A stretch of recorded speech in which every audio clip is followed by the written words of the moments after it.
CMRL മാസപ്പടി വിവാദത്തിൽ E D അന്വേഷണം. ഇ ഡി കേസ് രജിസ്റ്റർ ചെയ്തു. പ്രാഥമിക അന്വേഷണത്തിന് പിന്നാലെയാണ് കേസെടുത്തത്. റോഷിപാൽ വിശദാംശങ്ങളുമായി. റോഷിപാൽ, ഇ ഡി ഔദ്യോഗികമായി കേസ് രജിസ്റ്റർ ചെയ്തു എന്നാണ് കാണുന്നത്. വിശദാംശങ്ങൾ എന്താണ്? നികേഷ്, CMRL മാസപ്പടി വിവാദത്തിൽ SFIO അന്വേഷണം പുരോഗമിക്കുന്നതിലാണ് ഇപ്പോൾ എൻഫോഴ്സ്മെന്റ് ഡയറക്ടറേറ്റും കേസിൽ ഇടപെടുന്നത്. ഇതിലെ കള്ളപ്പണ ഇടപാടുകളാണ് ഇ ഡി പരിശോധിക്കുക. പ്രാഥമിക വിവരശേഖരണത്തിന് പിന്നാലെയാണ് കേസ് രജിസ്റ്റർ ചെയ്തിരിക്കുന്നത്. ECIR പൂർത്തിയായി കഴിഞ്ഞു. ഇനി അന്വേഷണമാണ്. ഇതുമായി ബന്ധപ്പെട്ട ഔദ്യോഗിക അന്വേഷണത്തിലേക്ക് എൻഫോഴ്സ്മെന്റ് ഡയറക്ടറേറ്റ് കടക്കുന്നു. ഏറ്റവും നിർണായകമായ നീക്കമാണ് ഈ CMRL മാസപ്പടി വിവാദത്തിൽ 3 തരത്തിലുള്ള അന്വേഷണത്തിനാണ് നിലവിൽ സാധ്യത. അതിൽ ഒന്ന് SFIO അന്വേഷണം പുരോഗമിക്കുന്നു, രണ്ടാമത്തെ എൻഫോഴ്സ്മെന്റ് ഡയറക്ടറേറ്റ് അന്വേഷണവും തുടങ്ങി.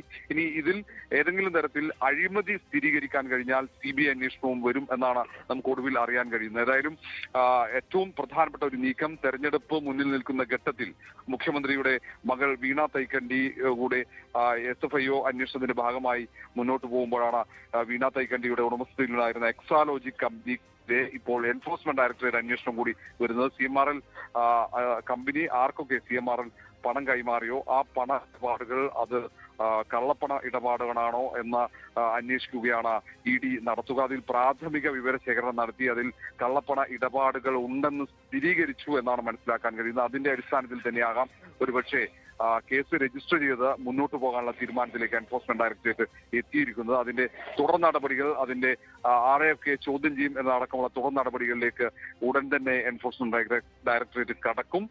CMRL ഉദ്യോഗസ്ഥന്മാരെ ചോദ്യം ചെയ്യും. ഒപ്പം എക്സാലോജിക്കിന്റെ ഉടമയായ വീണ തൈക്കണ്ടിയിലേക്ക് ചോദ്യം ചെയ്തെത്തും. ഏതായാലും കഴിഞ്ഞ ദിവസം അടക്കം SFIO 12ഓളം കമ്പനികളിൽ നിന്നും വിവരശേഖരണം നടത്തിയിരുന്നു, രേഖകളടക്കം ശേഖരിച്ചിരുന്നു. കൂടുതൽ പേരെ ചോദ്യം ചെയ്യാനുള്ള തീരുമാനം SFIO എടുത്തിരുന്നു. അതിനിടയിലാണ് മറ്റൊരു കേന്ദ്ര ഏജൻസി കൂടി മാസപ്പടി വിവാദത്തിൽ ഇടപെടുന്നത്. റോഷിപാൽ, ഇതിൽ ആദായ നികുതി വകുപ്പ് ഈ CMRL എന്ന കമ്പനി രാഷ്ട്രീയ പാർട്ടികൾക്ക് പണം നൽകിയിട്ടുണ്ട്, പോലീസ് ഉദ്യോഗസ്ഥർക്ക് പണം നൽകിയിട്ടുണ്ട്, മാധ്യമ പ്രവർത്തകർക്കും മാധ്യമ സ്ഥാപനങ്ങൾക്കും പണം നൽകിയിട്ടുണ്ട് എന്നുള്ളതും അതിൽ എക്സംഷൻ ലഭിക്കേണ്ടത് എന്താണ്, എക്സംഷൻ ഇല്ലാത്തത് എന്താണ് എന്നത് സംബന്ധിച്ചാണല്ലോ ആദായ നികുതി വകുപ്പിൻ്റെ ട്രിബ്യൂണല് അവരുടേതായ വിധിന്യായം എഴുതിയിട്ടുള്ളത്. ഈ കാര്യത്തിലാണ്, അതായത് ആദായ നികുതി വകുപ്പ് പരിശോധിച്ച വിഷയത്തിൽ തന്നെയാണ് കൂടുതൽ കള്ളപ്പണ ഇടപാടുകൾ ഉണ്ടായിട്ടുള്ളതായി കാണുന്നത്.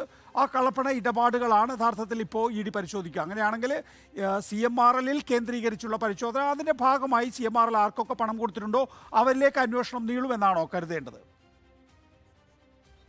നികേഷ്, അക്കാര്യത്തിൽ സംശയമില്ല. CMRL രാഷ്ട്രീയ നേതാക്കൾക്കായാലും വിവിധ സ്ഥാപനങ്ങൾക്കായാലും നൽകിയ പണം അത് കള്ളപ്പണ ഇടപാടുകളാണോ എന്ന് സ്ഥിരീകരിക്കാനുള്ള ഒരു ഉത്തരവാദിത്തമാണ് ഇപ്പോൾ എൻഫോഴ്സ്മെന്റ് ഡയറക്ടറേറ്റ് ഏറ്റെടുത്തിരിക്കുന്നത്. ഒന്ന്, ഇതിൽ എക്സാലോജിക്ക് കേന്ദ്രീകരിച്ച് മാത്രമാണ് ഇപ്പോൾ കേന്ദ്ര ഏജൻസികളുടെ അന്വേഷണം പോകുന്നത് എന്നും വിലയിരുത്തേണ്ടി വരും. കാരണം എക്സാലോജിക് എന്ന കമ്പനി CMRLുമായി ഉണ്ടാക്കിയ കരാർ, ആ കരാറിൽ CMRL എക്സാലോജിക്കിന് കൈമാറിയ പണം, ഈ പണം സേവനം നൽകാതെ അത് അഴിമതി പണം എന്ന രീതിയിലുള്ള ആരോപണമാണ് പരാതിക്കാരൻ ഉന്നയിച്ചത്.